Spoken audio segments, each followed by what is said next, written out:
Good morning, dear students. We have completed all the theory part of chemical kinetics.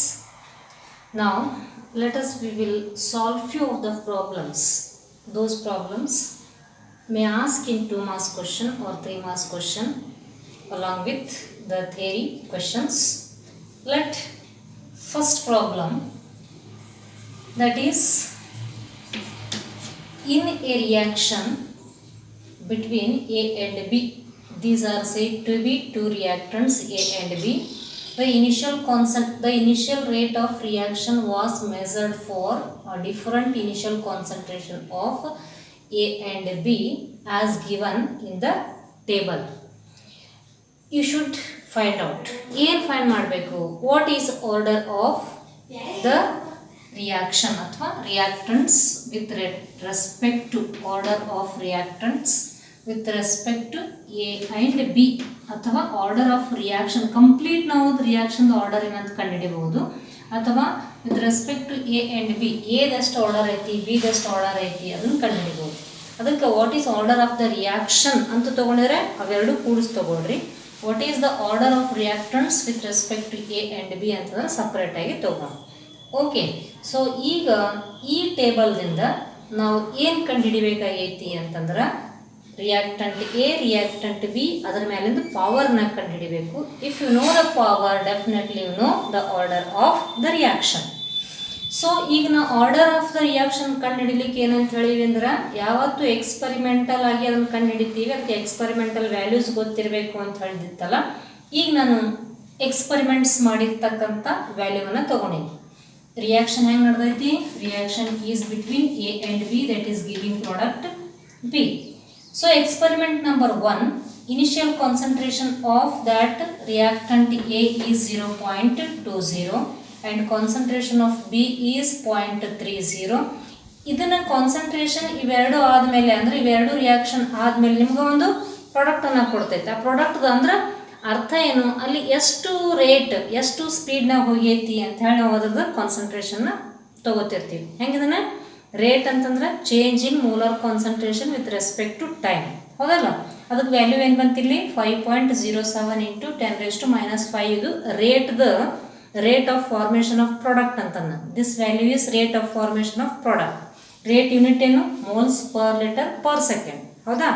ಅದಕ್ಕೆ general ಆಗಿ ಇಲ್ಲೇ ಬರ್ದಿದ್ದೈತಿ. ಇದ್ರ ಮುಂದೆ moles per litre per second ಅಂತ ಹೇಳಿ ಬರಿಬೋದು.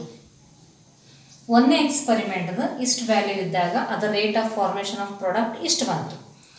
ಎರಡನೇ ಎಕ್ಸ್ಪರಿಮೆಂಟ್ನಲ್ಲಿ concentration of A concentration of B ಏನದಾವ ಅಂತಂದ್ರೆ ಒಂದು 0.20 ಐತಿ, ಇನ್ನೊಂದು 0.10 ಐತಿ. ಅವಾಗ ಕೂಡ ಏನಾಗೈತಿ ರೇಟ್ ಸೇಮ್ ವ್ಯಾಲ್ಯೂ ಬಂದೈತಿ. ಎಕ್ಸ್ಪರಿಮೆಂಟ್ ನಂಬರ್ 3ನಲ್ಲಿ ಏನಾಗೈತಿ ಅಂತಂದ್ರೆ concentration of A is doubled. ಫಸ್ಟಿಂದು ಸೆಕೆಂಡ್ ಕಂಪೇರ್ ಮಾಡಿದ್ರೆ ಡಬಲ್ ಆಗೈತಿ. ಆಮೇಲೆ next concentration of B is reduced to half. ಇದೇನಿತ್ತಲ್ಲ ಇದ್ರದ್ದು ಅರ್ಧ ಆಗೈತಿ, ಹೌದಾ? ಹೀಗಿದ್ದಾಗ ಅದ್ರದ್ದು ರೇಟ್ ವ್ಯಾಲ್ಯೂ ಎಷ್ಟು ಬಂದೈತಿ? 7.56 into 10⁻⁵ moles per litre. So ಈಗ ಇವೆಲ್ಲ ವ್ಯಾಲ್ಯೂಸ್ ತೊಗೊಂಡು ನಮ್ಮ ಇಂಟೆನ್ಷನ್ ಏನು ಅಂತಂದ್ರೆ how can you find out order of reaction.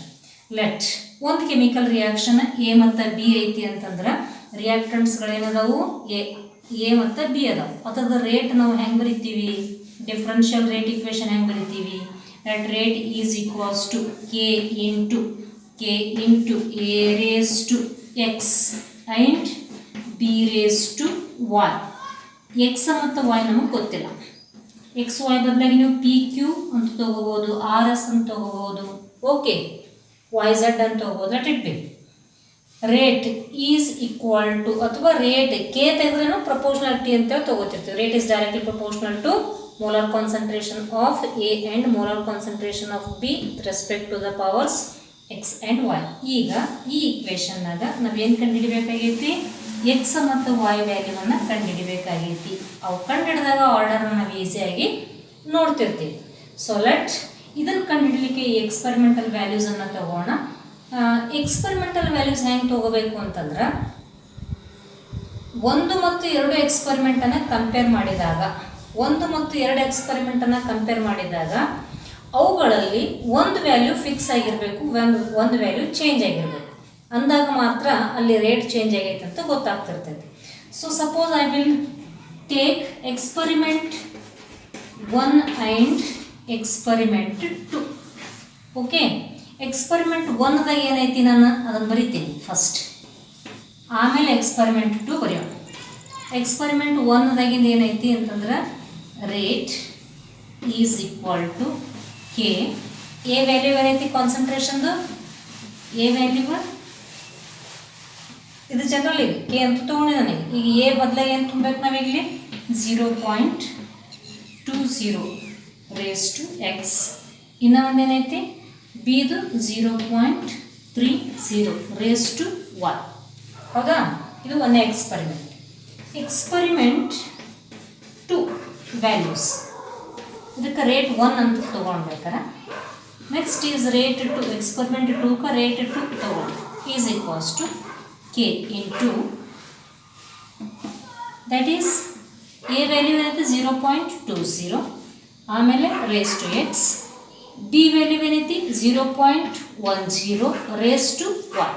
ಈಗ ನಾವು ಎರಡು ಎಕ್ಸ್ಪರಿಮೆಂಟನ್ನು ಕಂಪೇರ್ ಮಾಡತ್ತೀವಿ. ಎಕ್ಸ್ಪರಿಮೆಂಟ್ 1ದಾಗಿಂದು ರೇಟನ್ನು ಬರ್ದೀನಿ, ಎಕ್ಸ್ಪರಿಮೆಂಟ್ 2ದಾಗಿಂದು ರೇಟನ್ನು ಬರ್ದೀನಿ. ಇಷ್ಟಾದ್ಮೇಲೆ ನೆಕ್ಸ್ಟ್ ಏನು ಮಾಡೋದು ಅಂತಂದ್ರೆ ಯಾವುದು ವ್ಯಾಲ್ಯೂ ಹೆಚ್ಚಿಗೆ ಇರ್ತೈತಿ. ಈಗ ಸಪೋಸ್ ಇವೆರಡು ಸೇಮ್ ಅದ. ಎಕ್ಸ್ಪರಿಮೆಂಟ್ 1ದಾಗ ಬಿ ವ್ಯಾಲ್ಯೂ ಹೆಚ್ಚಿಗೆ ಐತಿ 0.1 0.3. ಹೌದಾ, ಅದನ್ನ ವ್ಯಾಲ್ಯೂನ ಏನು ಮಾಡಬೇಕು ಅಂತ ಮ್ಯಾಲ್ ಬರಂಗ ತಗೋಬೇಕು. So divide rate 1 divided by rate 2, rate 1 by rate 2, rate 1 by rate 2 ಅಂದ್ರೆ ರೇಟ್ 1 ವ್ಯಾಲ್ಯೂವ ಕಂಪ್ಲೀಟ್ ಬರೀರಿ, ರೇಟ್ 2 ವ್ಯಾಲ್ಯೂವ ಕಂಪ್ಲೀಟ್ ಬರೀರಿ, ಡಿವೈಡ್ ಬೈ ತಗೊಂಡು. ನಾನು ಇಲ್ಲಿ ಬರೀತೀನಿ ನೋಡ್ರಿ, ಅದನ್ನು divide rate 1 by rate 2. Rate 1 ಏನದಾವ ಅಂತೇಳಿ ಆಲ್ರೆಡಿ ತೊಗೊಂಡಿನಿ, ಅದನ್ನೇ ಆಸ್ ಇಟ್ ಈಸ್ ಬರ್ಬಿಡು. Rate 1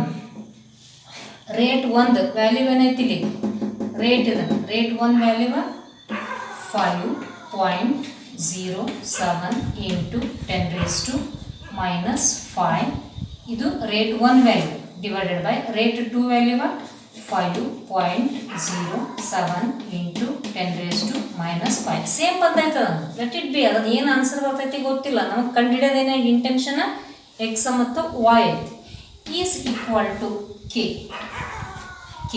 next 0.20 raise to X, ಆಮೇಲೆ 0.30 raise to Y divided by rate 2 ಏನೈತಿ 0k into 0.20 raise to X and 0.1 raise to Y. Yes, common terms ಏನಾದ್ರು cancel ಆಗ್ತಾವೆ. K and K cancel. Exact value ಅದಾವೆ ಎರಡು, 5.07 into 10⁻⁻5, 5.07 into 10⁻⁻5.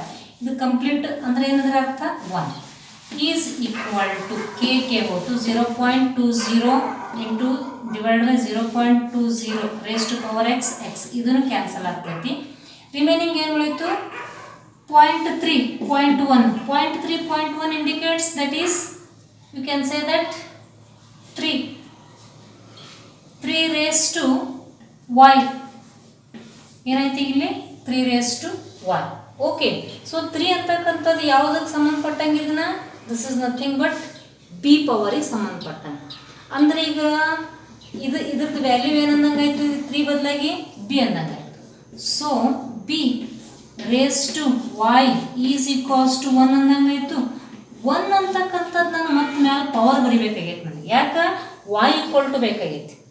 ಈಗ base 1 ಇಟ್ಟೀನಿ, suppose ನಾನು ಈಗ ಮ್ಯಾಲೆ 0 ಬರ್ದಂತ ತಿಳ್ಕೊಳ್ರಿ, ವ್ಯಾಲ್ಯೂ ಏನಾಯ್ತು ಇದ್ರದ್ದು 1. Anything raise to 0 is nothing but 1. Anything raise to 0 is 1.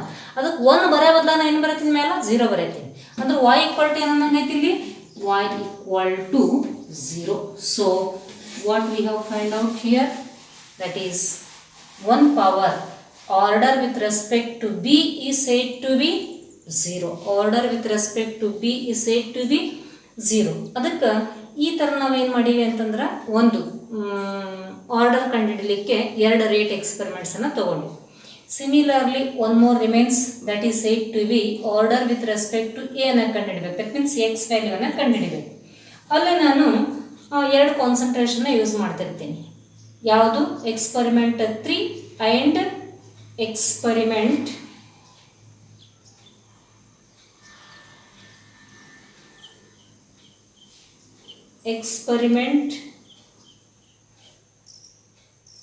0.4. Experiment 1 and experiment 3. Experiment 1 and experiment 3 ಅನ್ನು ತೊಗೊಂಡು 1 ಅಂತೂ ಆ್ಯಸ್ ಇಟ್ ಇಸ್ ಬರ್ತೀನಿ. ಈ ಎಕ್ಸ್ಪರಿಮೆಂಟ್ 3 ತೊಗೊಳ್ಳೋಣ. So what is the value of experiment 3?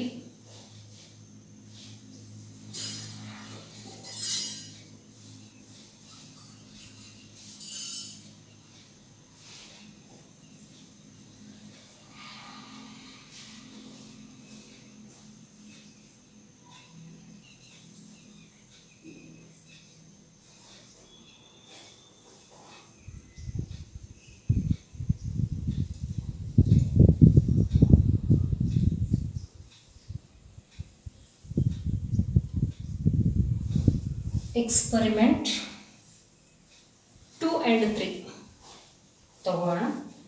So 2 ಬರೆದೈತೆ ಆ್ಯಸ್ ಇಟ್ ಈಸ್. 3 ಬರೆಯೋಣ. 3 ಏನೈತಿ? Rate is equals to rate 3.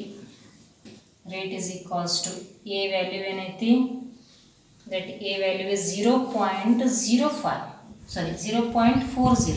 A value is 0.40 and concentration of B 0.05. 0.05. Okay. Experiment 3 and 2 values ಅನ್ನು ನಾನು ಇಲ್ಲಿ compare ಮಾಡ್ತೀನಿ. Comparing experiment 2 and 3. ಈಗ ಇಲ್ಲಿ divide ಮಾಡೋಣ. ಸೊ ಡಿವೈಡ್ ಮಾಡಲಿಕ್ಕೆ ಯಾವುದು ದೊಡ್ಡದಿರ್ತೈತಲ್ಲ ಅದನ್ನು ನಾವೇನು ತೊಗೋಬೇಕು? ಮ್ಯಾಲೆ ತೊಗೋಬೇಕು. ಆಮೇಲೆ ನೆಕ್ಸ್ಟ್ ಸ್ಮಾಲ್ ಇದರಿಂದ ಕೆಳಗಡೆ ತೊಗೋಬೇಕು. So let I will divide experiment 3 divided by experiment 2. That means rate 3 divided by rate 2.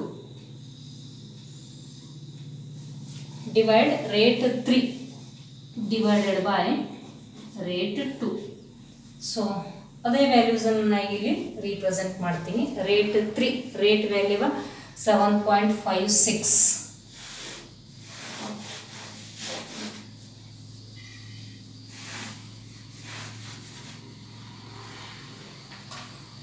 7.56 into 10 raised to minus 5 divided by rate 2 is 5.07 into 10 raised to minus 5 and rate 3 value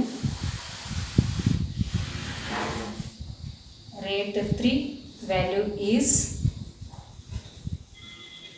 k into 0.40 raised to x and next is 0.05 raised to y. 0.05 raised to y.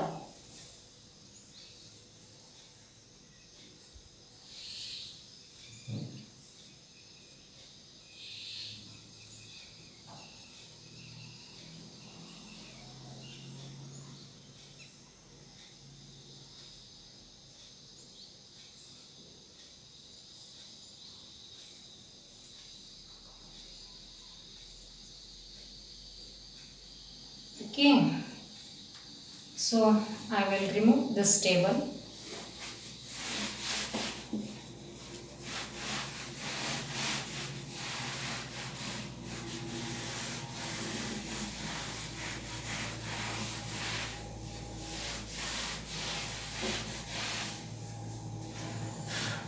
Zero point 0.01, its concentration is almost negligible. So we have to cancel. These are near to negligible. In the remaining ಏನು ಉಳಿತು? 0.4 divided by 0.2 ಅನ್ನಂಗಾಯ್ತು. 0.4 divided by 0.2. That means 4 divided by 2. 4 divided by 2 indicates it is 2. raised to x. 2 raised to x. K get cancelled. This is said to be very negligible concentration, hence that can be cancelled or neglected. Come to know this value. Its value is 10 raised to minus 5, 10 raised to minus 5 get cancelled. 7.56 divided by 5.07 ಅಂದರೆ ಎಷ್ಟಾಗ್ತೈತಿ 1.49. Almost its value is 1.49 ಆಗ್ತದೆ. 1.49 is equals to 2 raised to x.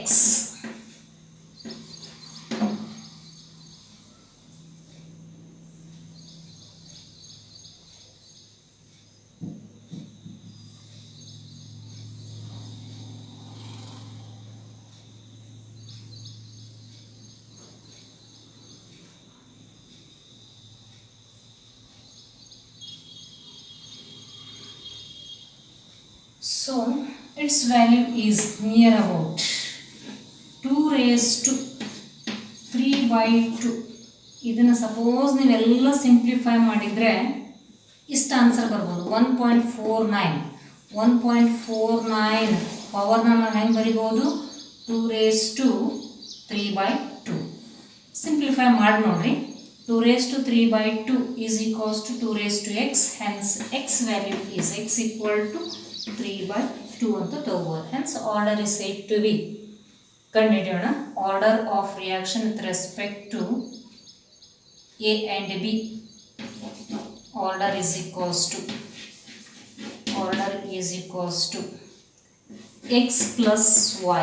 X value is 3/2 plus y value is said to be 0. Hence order is 3/2. Order of reaction is said to be 3/2. ಇದನ್ನೇ ಒಂದು ಸ್ವಲ್ಪ ನಾವೇನು ಮಾಡಬೇಕು ಅಂತಂದ್ರೆ ಈ ಫಾರ್ಮಲ್ಲಿ ಎಕ್ಸ್ಪೋನೆನ್ಷಿಯಲ್ ಫಾರ್ಮಲ್ಲಿ ಬರೀತಕ್ಕಂಥದ್ದು ನೋಡಬೇಕು. ಯಾಕಂತಂದ್ರೆ ನಮಗೆ ಇವು ಎರಡು ಪವರ್ಸ್ಗಳನ್ನು ಏನು ಮಾಡಬೇಕು, ಈಕ್ವಲ್ ಮಾಡಬೇಕಾಗಿತ್ತು.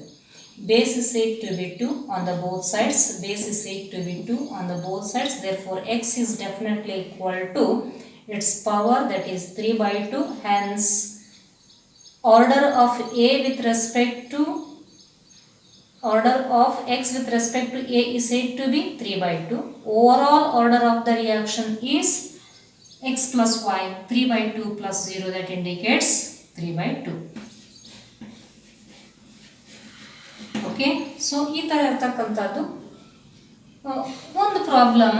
ಇವನು ಥೇರಿನಲ್ಲಿ ಕೇಳಲಿಲ್ಲ ಅಂತಂದ್ರೆ ನಮಗೆ ಕಾಂಪಿಟೇಟಿವ್ನಲ್ಲಿ ಸ್ವಲ್ಪ ಹೆಲ್ಪ್ ಆಗ್ತಿರ್ತಾವೆ. Better you have to solve such type of problems.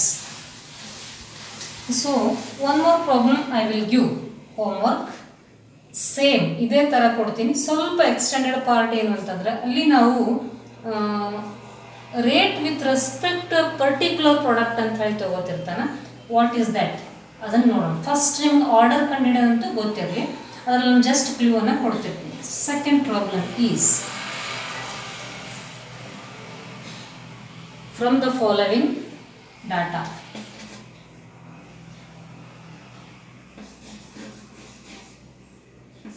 From the following you can take. ಇಲ್ಲಿ ರಿಯಾಕ್ಷನ್ ಯಾವುದಂತ ತಗೋಣ. A plus B, that is giving C plus D. A plus B to A plus B, not single A, it is 2A plus B giving C plus D. ಇದು reaction. So ಈ ರಿಯಾಕ್ಷನಿಗೆ ನಮಗೆ experimental values ಕೊಡ್ತಾನೆ. Take down same columns, experiments 1, 2, 3. Concentration of A, initial concentration of A and B, and the rate of formation of the product. All the values they will give. So ಎಕ್ಸ್ಪರಿಮೆಂಟ್ಸ್ಗಳು 4 ಅದಾವಿಲ್ಲಿ. ಒಂದೇ experiment A value ಏನು 0.1 moles per liter. B value is also 0.1 moles per liter. Rate of formation of value is 6.0. The rate of formation of D the ಮಾತ್ರ ಕೊಟ್ಟಾನು. Rate of formation of D 6.0 into 10 raised to minus 3. And second experiment, initial concentration of A is 0.3, 0.3, and this is 0.2. Rate of formation of D is 7.2. 7.2 into 10 raised to 10 raised to minus 2. ಈಗ 2a plus b ದಲ್ಲಿ product C and D ಕೊಟ್ಟಿಲ್ಲ, D ಕಂಡು ಹಿಡಿದ್ರೆ ಸಿದು ಗೊತ್ತಾದಂಗ. ಯಾಕಂತಂದ್ರೆ ಎರಡಕ್ಕೆ ಏನಿಲ್ಲ ratio ಇಲ್ಲ ಅಂತಂದ್ರೆ ಈಕ್ವಲ್ ಆಗಿ ಇರ್ತೈತೆ. Experiment number 3, 0.3, concentration of A is 0.3, this is 0.4. 2.88 into 10 raised to 2.88 into 10 raised to minus 1. And last experiment, 0.4, 0.1, 2.4 into 10 raised to minus 2, 2.4 into 10 raised to minus 2. ಹಿಂಗೆ ಕೊಟ್ಟಾಗ ಅವ್ರು ಏನು ಕಂಡು ಹಿಡಿಯಂತಾರ ಅಂಥೇಳಿ ತಗೊಂಡು, ಇದು ಎಲ್ಲ experimental given values. Let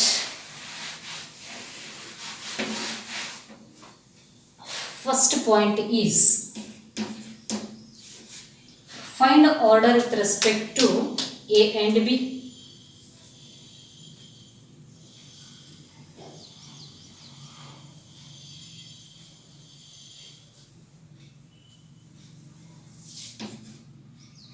First one, order with respect to, find order or calculate order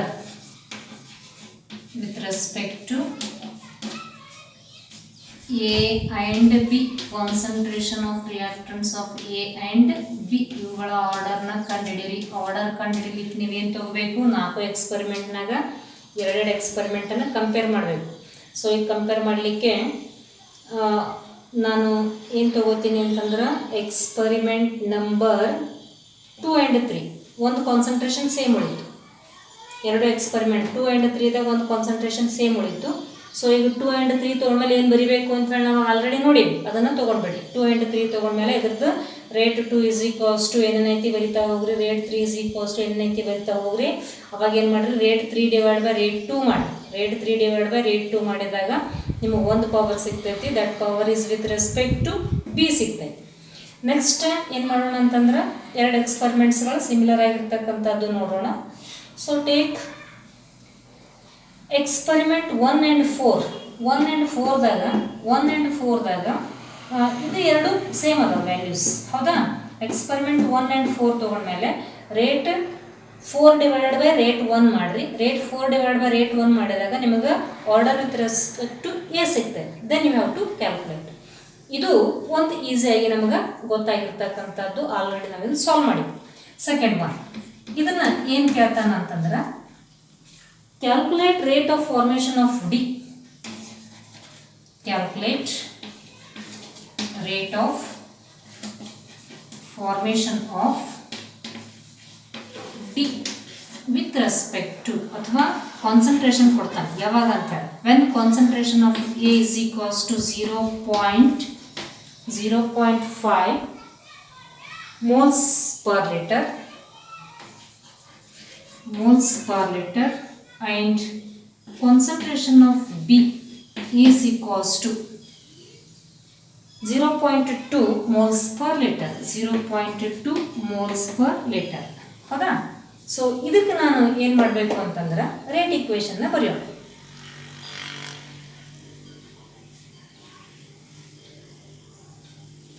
ಹೆಂಗೆ ಬರೀತೀರಿ ರೇಟ್ ಇಕ್ವೇಷನ್? ಗೊತ್ತಾಯ್ತು ನಮಗೆ. ಡಿಫರೆನ್ಷಿಯಲ್ ರೇಟ್ ಇಕ್ವೇಷನ್ ಯಾವ್ದು ರಿಯಾಕ್ಷನ್ ಕೊಟ್ಟಾನ? 2a plus b raised to b is equals to c plus d ಅಂತಕ್ಕಂಥ product. Rate is equals to k into a raised to x and b raised to y.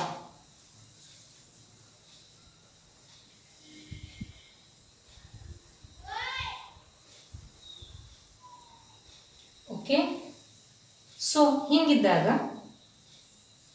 ಇಲ್ಲಿ ನೀವು first ಕಂಡುಹಿಡಿತಕ್ಕಂಥದ್ದು ಏನು ಅಂತಂದ್ರೆ K ವ್ಯಾಲ್ಯೂವನ್ನು find out ಮಾಡಿಕೊಡ್ರಿ. K K value find out. ಇದನ್ನ ಈಗೆಲ್ಲ ಇದ್ರದ್ದು ಆರ್ಡರ್ ಇವೆಲ್ಲವೂ ನಿಮಗೆ ಗೊತ್ತಾಗಿರ್ತೈತಿ. ಗೊತ್ತಾದಮೇಲೆ ಫಸ್ಟ್ ಇದ್ರದ್ದು ರೇಟ್ ಕಂಡುಹಿಡಿಬೇಕಿತ್ತು ಅಂತಂದ್ರೆ ಇದ್ರದ್ದು ವ್ಯಾಲ್ಯೂ ಕೊಟ್ಟ ನಿಮಗೆ. ಇದ್ರ ವ್ಯಾಲ್ಯೂ 0.5 ಐತಿ, ಇದ್ರ ವ್ಯಾಲ್ಯೂನು 0.5 ಐತಿ. ಈ ಕಂಪ್ಲೀಟ್ ರೇಟ್ದು ಏನೈತಿ ಅಂತಂದ್ರೆ ನಿಮಗೆ ಕಂಡು ಹಿಡಿತೀರಿ. 1.4 ಎಕ್ಸ್ ಪ್ಲಸ್ ವೈ ವ್ಯಾಲ್ಯೂ ಏನು ಬರ್ತಾವ ಅಂತ ಕಂಡು ಹಿಡಿತೀರಿ. ಅದ್ರ ಪವರ್ನ ಹಾಕ್ಬಿಡ್ರಿ. ಹಾಕ್ಬಿಟ್ಟ ಮೇಲೆ ನೆಕ್ಸ್ಟ್ ಕೆ ವ್ಯಾಲ್ಯೂ ಸಿಗ್ತೈತಿ ನಿಮಗೆ, ಹೌದಾ? ಸೊ ಇಲ್ಲಿ ಕೆ ವ್ಯಾಲ್ಯೂನ ಫೈಂಡ್ ಔಟ್ ಮಾಡಿರಿ. ಕೆ ವ್ಯಾಲ್ಯೂ ಫೈಂಡ್ ಔಟ್ ಮಾಡಿದ ಕೂಡಲೇ ನಿಮ್ಗೆ ಏನು ಗೊತ್ತಾಗ್ತೈತೆ ಅಂದ್ರೆ ರೇಟ್ ವ್ಯಾಲ್ಯೂವನ್ನು ಗೊತ್ತಾಗ್ತೈತಿ, ಹೌದಾ? So just you have to try this type of problem.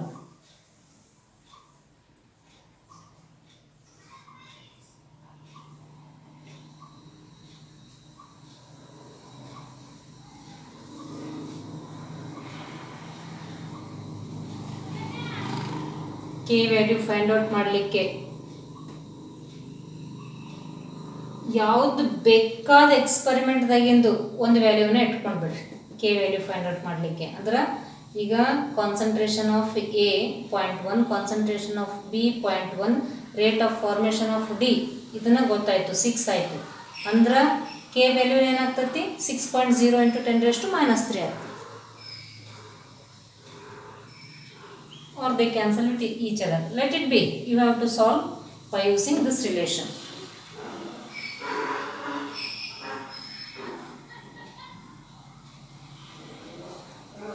ಅದ್ರ ಆರ್ಡರನ್ನು ಹಾಕ್ರಿ. ಆರ್ಡರ್ ಹಾಕಿದ್ಮೇಲೆ ತಾನೇ ಅದನ್ನ ಗೊತ್ತಾಗ್ತೈತಿ. ಫಸ್ಟ್ ಆರ್ಡರ್ನ ಕಂಡುಹಿಡ್ರಿ. ಕಂಡುಹಿಡಿದ್ಮೇಲೆ ಈಗ ನಾನು ಒಂದು ಎಕ್ಸ್ಪರಿಮೆಂಟ್ ತೊಗೊಂಡು ಸಬ್ಸ್ಟಿಟ್ಯೂಟ್ ಮಾಡಿದ್ಮೇಲೆ ಗೊತ್ತಾಗ್ತೈತಿ ನಿಮಗೆ. ರೇಟ್ಗೆ ಒಂದೇ ಎಕ್ಸ್ಪರಿಮೆಂಟ್ ಕನ್ಸಿಡರ್ ಮಾಡತ್ತೀನಿ. 6.02 = ಕೆ ಗೊತ್ತಿಲ್ಲ, ಆಮೇಲೆ 0.1 ರೇಸ್ ಟು ಕಂಡುಹಿಡಿದಿರ್ತೀರಿ. ನಾನು ಕಂಡುಹಿಡಿದು ಬರೀರಿ. ಆಮೇಲೆ ಅದನ್ನ 0.1 ರೇಸ್ ಟು ಇದನ್ನು ಕಂಡುಹಿಡಿದಿರ್ತೀವಿ, ಇದನ್ನು ಬರೀ. ಇಷ್ಟೆಲ್ಲ ಗೊತ್ತಾದ್ಮೇಲೆ ನಿಮ್ಗೆ ಕೆ ವ್ಯಾಲ್ಯೂ ಫೈಂಡ್ ಔಟ್ ಮಾಡ್ಲಿಕ್ಕೆ ಈಸಿ ಆಗ್ತದೆ, ಗೊತ್ತಾಯ್ತು? ಸೊ ಈ ಕೆ ವ್ಯಾಲ್ಯೂ ಫೈಂಡ್ ಔಟ್ ಮಾಡಿದ್ಮೇಲೆ ನೆಕ್ಸ್ಟ್ ನೀವೇನು ಮಾಡಬೇಕು ಅಂತಂದ್ರೆ ಆ ಕಾನ್ಸಂಟ್ರೇಷನ್ ಕೊಟ್ಟಾರಲ್ಲ ಅವ್ನು ತೊಗೊಂಡು ರೇಟ್ ವ್ಯಾಲ್ಯೂನ ಫೈಂಡ್ ಔಟ್ ಮಾಡಿ. ಸೊ ಸಿಂಪಲ್ ಆಗಿರ್ತಕ್ಕಂಥದ್ದು. ಎಕ್ಸ್ಪರಿಮೆಂಟ್ಸಲ್ಲಿ ವ್ಯಾಲ್ಯೂ ಎಲ್ಲ ಕೊಟ್ಟ ಮೇಲೆ ಈಸಿಯಾಗಿ ನೀವು ಎಕ್ಸ್ ಮತ್ತು ವೈ ಪವರ್ಗಳನ್ನು ಕಂಡುಹಿಡಿಬೋದು, ಆರ್ ರಿಯಾಕ್ಷನ್ ಕಂಡುಹಿಡಿಬೋದು, or rate of formation of any of the ಪ್ರಾಡಕ್ಟನ್ನು ಕಂಡುಹಿಡಿಬೋದು when they give the different concentrations. This is one type of problems. Come to know second type, that is third problem. How do you calculate rate constant, or you can say that half-life period of a reaction?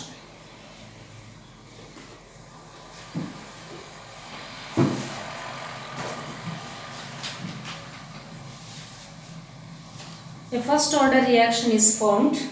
So a first order reaction. First order reaction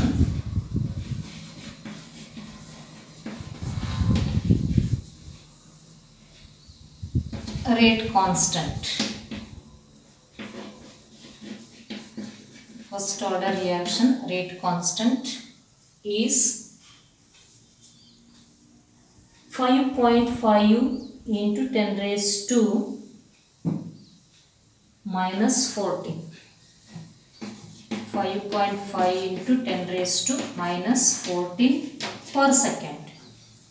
Calculate half-life period. Calculate half-life period. ಪೂರ್ತಿ ಬರೆಯಂಗಿಲ್ಲ, T half ಅಂತ ಬರೆಯುತ್ತೀನಿ, ಹೌದಾ? half-life period. ಸೊ for first order ರಿಯಾಕ್ಷನಿಗೆ ನಮಗೆ half-life period ಏನಂತ ಗೊತ್ತೈತಿ. ಅದಕ್ಕೆ what is the formula of half-life period for first order reaction? T half is equal to 0.693 divided by K. ಆಲ್ರೆಡಿ ನಿಮಗೆ ಎಲ್ಲ ವ್ಯಾಲ್ಯೂಸ್ ಕೊಟ್ಟಾನ. ಕೆ ವ್ಯಾಲ್ಯೂ ಕೊಟ್ಟಾನ, ಇದು ಕಾನ್ಸ್ಟೆಂಟ್ ಗೊತ್ತೈತಿ. Substitute 0.693 divided by K is 5.5 × 10⁻⁻14 per second ಐತಿ. ಬಂದಿರ್ತಕ್ಕಂಥ ಆನ್ಸರ ಸೆಕೆಂಡಾಗಿ ಬರ್ತೈತಿ, ಹೌದಾ? ಅದನ್ನು ಫೈಂಡ್ ಔಟ್ ಮಾಡಿ, ಕ್ಯಾಲ್ಕುಲೇಟ್ ಮಾಡಿ. ಇದೇ ಥರ ನಾನು ಸಾಕಷ್ಟು ಹೋಮ್ವರ್ಕನ್ನು ಕೊಡ್ಬೋದು. ಈ ಟೈಪ್ ಪ್ರಾಬ್ಲಮ್ಸ್ಗಳು 2 ಮಾರ್ಕ್ಸಿಗೆ ಕೇಳ್ತಿರ್ತಾನೆ ಪೇಪರ್ನಲ್ಲಿ. ಲೆಟ್ ವಿ ವಿಲ್ ಸಾಲ್ವ್, ಅಥವಾ ಒಂದಿಷ್ಟು ನಾನು ಕ್ವಶನ್ಸ್ಗಳನ್ನು ಕೊಡ್ತೀನಿ ಕ್ವಶನ್ ಪೇಪರ್ದಾಗಿಂದು. Fourth type of problem.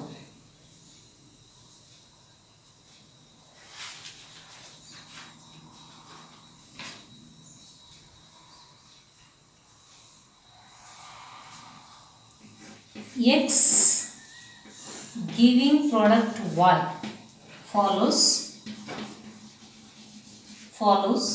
second order kinetics. Second order kinetics. Second order kinetics. If concentration of X is increased, if concentration of X is increased,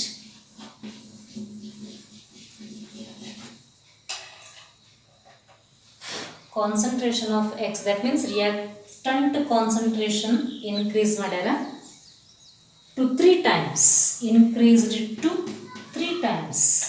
Just increase madara more times, increased to 3 times. Increased to 3 times. How will it affect the rate of reaction? How will it affect the rate of reaction?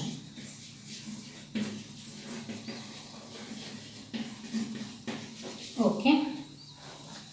So fourth problem, type problems ಗಳು ಸಾಕಷ್ಟು ನಿಮಗೆ competitive ನಲ್ಲಿ ಇರತಕ್ಕಂತ important questions, but I will solve that type of problem.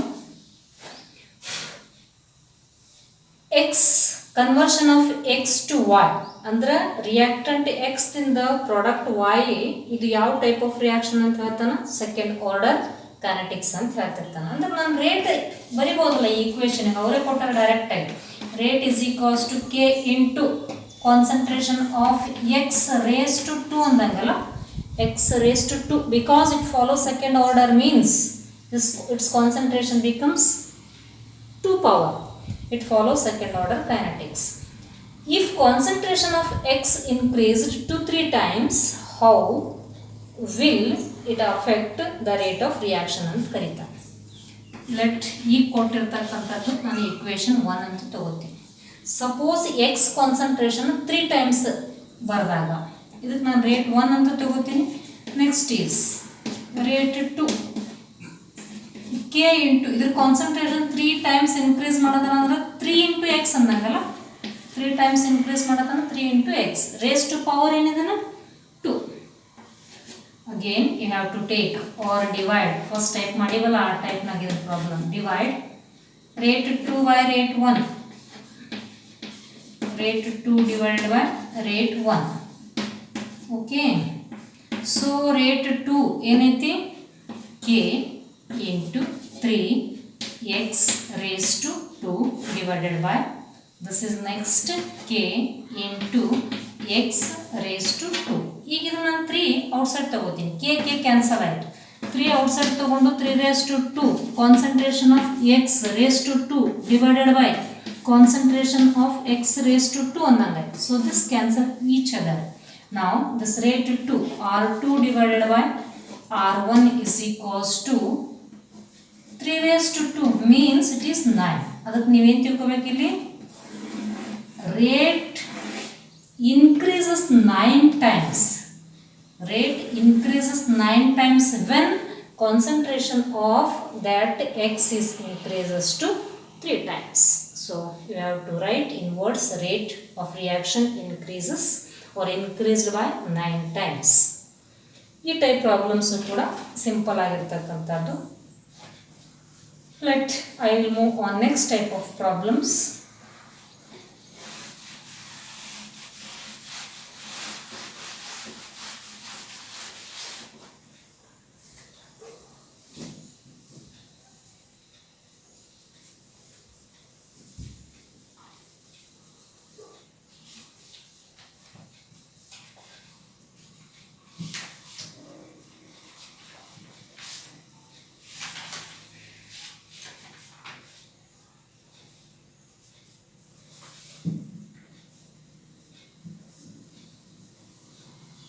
The initial concentration, this is problem number 5. The initial concentration of N2O5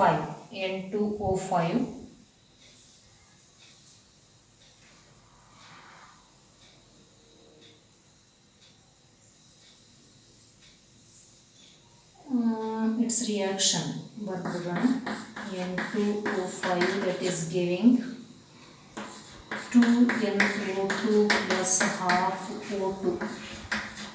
This follows first order kinetics. ಗೊತ್ತಿರಲಿ ನಿಮಗೆ ಇದರ order ಎಷ್ಟೈತಿ ಒಂದೈತಿ first order kinetics. The initial concentration of N2O5 bracket ನಾಗ equation ಬರ್ತಿದೈತಿ is 1.24 into 10 raised to minus 2 is readily was 10 raised to minus 2 moles per liter. The concentration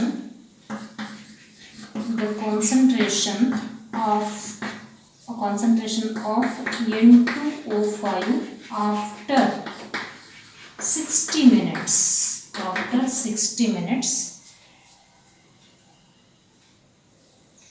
was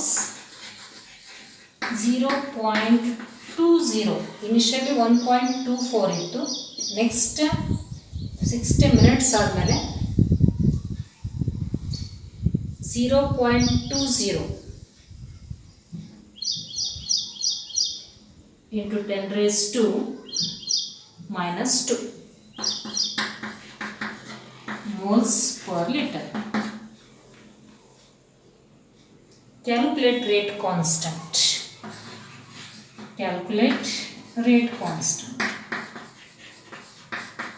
ಅಂದರೆ K ವ್ಯಾಲ್ಯೂನ ಕಂಡುಹಿಡಿಬೇಕು. ಈಗ ನಾವಿಲ್ಲಿ ಯಾವ ಫಾರ್ಮುಲಾನ ಯೂಸ್ ಮಾಡಬೇಕು? ಎರಡು ಕಾನ್ಸಂಟ್ರೇಷನ್ಸ್ ಕೊಟ್ಟಾನ. ಒಂದು ಇನಿಷಿಯಲ್ ಕಾನ್ಸಂಟ್ರೇಷನ್, ಇನ್ನೊಂದು ಆಫ್ಟರ್ 60 minutes ಆದಮೇಲೆ ಕಾನ್ಸಂಟ್ರೇಷನ್. ಸೊ ಎರಡು ಕಾನ್ಸಂಟ್ರೇಷನ್ ಕೊಟ್ಟಾನ, ಒಂದು ಟೈಮ್ ಕೊಟ್ಟಾನ ಅಂತಂದರೆ ನಾವು ಒಂದು ಫಾರ್ಮುಲಾನ ಈಸಿಯಾಗಿ ಇಲ್ಲಿ ನೆನಪು ಮಾಡ್ಕೋಬಹುದು. That formula is said to be in the derived integrated rate equation of first order kinetics, that is K equal to 2.303 divided by T into log R naught means initial concentration, R naught initial concentration, R final concentration or after time T. ಈ formula apply ಮಾಡಬಹುದು. So ಈಗ ಈ formula apply ಮಾಡೋದಂದ್ರೆ ಇದೇನು ಕೊಟ್ಟಾನ ಅಂತ ಗೊತ್ತಾಯಿತು. K ಅನ್ನ ಕಂಡುಹಿಡಿಬೇಕು. ಟಿ ಕೊಟ್ಟಾನ, T is 60 minutes. Initial concentration R naught is 1.24 into 10 raised to minus 2 and R value is 0.20 into 10 raised to minus 2 moles per liter. ಹೌದಾ? So I will substitute all these values. You have to find out simply K.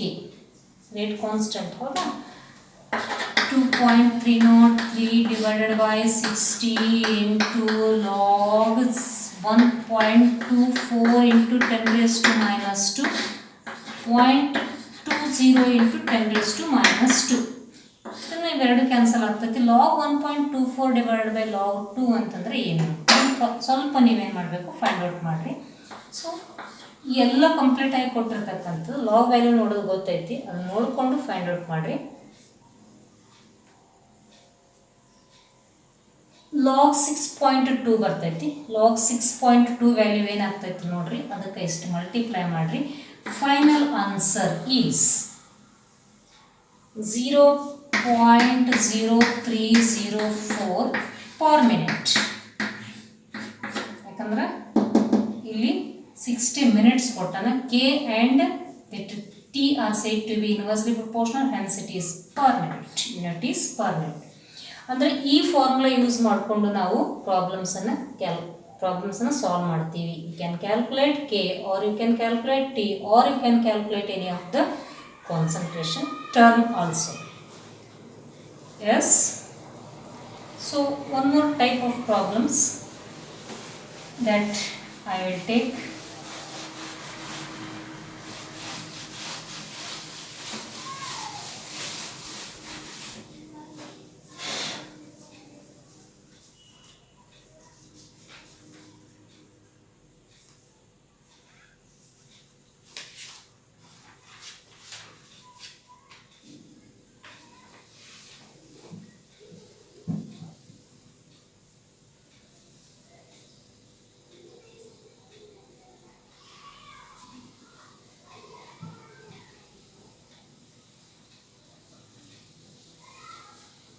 The problem number 6.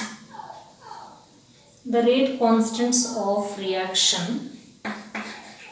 The rate constants of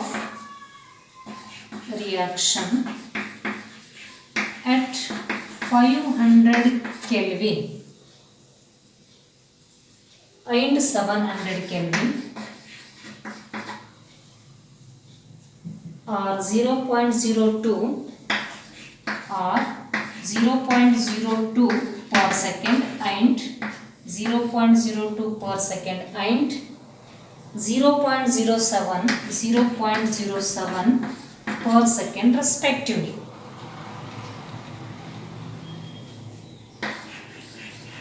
Per second respectively. 500 Kelvin ಆಗಿದ್ದಾಗ rate constant value 0.2, 700 ಕೆಲ್ವಿನ್ನಾಗ 0.02 0.07 ಇದು 700 kelvin. ಏನು calculate ಮಾಡಬೇಕು? Calculate E A means energy of activation. So ಇದನ್ನು ನಾವು ಈ type ಪ್ರಾಬ್ಲಮ್ಸನ್ನು ಕೊಟ್ಟಾಗ ಯಾವ formula use ಮಾಡಬೇಕು? Very simple. ನಿಮಗೆ 2 ರೇಟ್ ಕಾನ್ಸ್ಟೆಂಟನ್ನು ಕೊಟ್ಟಾನ, ಅಂದರೆ K1 K2 ಕೊಟ್ಟಾನ, ಆಮೇಲೆ 2 ಟೆಂಪ್ರೇಚರ್ ಕೊಟ್ಟಾನ. ಇನ್ನೂ ಈಸಿಯಾಗಿ ನಾವು ಅದನ್ನು ಫೈಂಡ್ ಔಟ್ ಮಾಡ್ಕೊಳ್ಳಿಕ್ಕೆ ಇ ಎನ್ನು ಕೊಟ್ಟಾನ. ಇ ಎನ್ನು ಎಲ್ಲಿ ಕಂಡು ಹಿಡಿತೀವಿ? Arrhenius equation. Hence the formula used is log K2 divided by K1 is equals to EA divided by 2.303 R. R value is universal gas constant. And log T2 minus T1 divided by T1 into T2. ಇಷ್ಟು ನನಗೆಲ್ಲ ಕೊಡ್ತೀನಿ, ನೀವು ಈಸಿಯಾಗಿ ಇದನ್ನು solve ಮಾಡ್ಬೋದು. R value ಒಂದು ಮಾತ್ರ ಕೊಡ್ತೀನಿ. K2 ವ್ಯಾಲ್ಯೂ ಏನಿಲ್ಲ 0.07, K1 ವ್ಯಾಲ್ಯೂ ಏನು 0.02. ಇ ಎನ ಕಂಡುಹಿಡಿಬೇಕು. R ವ್ಯಾಲ್ಯೂ 8.314 ಅನ್ನು ತಗೊಳ್ರಿ, ಅಥವಾ ನಾನು ಬರಿತೀನಿ ನನ್ನ ಯೂನಿಟ್ ಕೂಡ. T2 ವ್ಯಾಲ್ಯೂ ಏನು 700, T1 ವ್ಯಾಲ್ಯೂ ಏನು 500, and that is very simple. So R value is 8.314 joules per Kelvin per mole. Suppose ನೀವು ಇದನ್ನು ಜೌಲ್ಸ್ನಾಗ ಇಡ್ಬೋದು ಅಥವಾ ಕಿಲೋ ಜೌಲ್ಸ್ನಾಗ ಇಡ್ಬೋದು. ಕಿಲೋ ಜೌಲ್ಸ್ ಅಂತ ಬಂತು ಅಂದರೆ × 10⁻³ ಅನ್ನು ಮಾಡಿ. ಸೊ ಈ ಥರ ಪ್ರಾಬ್ಲಮ್ಸನ್ನು ನಾನು ಸಾಲ್ವ್ ಮಾಡೀನಿ. Let we will solve more and more problems. ಸಾಕಷ್ಟು ಸಾಲ್ವ್ ಮಾಡ್ತಾ ಹೋಗ್ಬೋದು, ಹಂಡ್ರೆಡ್ಸ್ ಟುಗೆದರ್ ಪ್ರಾಬ್ಲಮ್ಸ್ ಸಾಲ್ವ್ ಮಾಡ್ತಾ ಹೋಗ್ಬೋದು. ನಾನು ಒಂದಿಷ್ಟು ಕ್ವಶನ್ಸ್ಗಳನ್ನು ನಿಮ್ಗೆ ವಾಟ್ಸಪ್ ಮಾಡ್ತೀನಿ, ಪ್ರಾಬ್ಲಮ್ಸೇ based questions. As far as possible you have to solve those problems in home. So I hope ಇದಕ್ಕೆ ಆಗಿರ್ತಕ್ಕಂಥ ಒಂದಿಷ್ಟು ಥಿಯರಿ ಕ್ವಶನ್ಸು ಕೂಡ ನಾನು ನಿಮಗೆ ವಾಟ್ಸಪ್ ಮಾಡ್ತೀನಿ. You have to solve those questions also. And this completes the chemical kinetics. ಭಾಳಷ್ಟು simple ಆಗಿರ್ತಕ್ಕಂಥ chapter. ನೀವು ವೆರಿ ಈಸಿಯಾಗಿ ಇದನ್ನು ಏನು ಮಾಡ್ಬೋದು ಅಂತಂದ್ರೆ ಒಂದೇ ಸಲ ಓದ್ಕೊಂಡ್ಮೇಲೆ ಅರ್ಥ ಮಾಡಿಕೊಂಡು ಈ ಥರ ಪ್ರಾಬ್ಲಮ್ಸ್ ಪಾರ್ಟನ್ನು ಹೆಚ್ಚಿಗೆ ಸಾಲ್ವ್ ಮಾಡಲಿಕ್ಕೆ ಟ್ರೈ ಮಾಡಿರಿ. ಓಕೆ.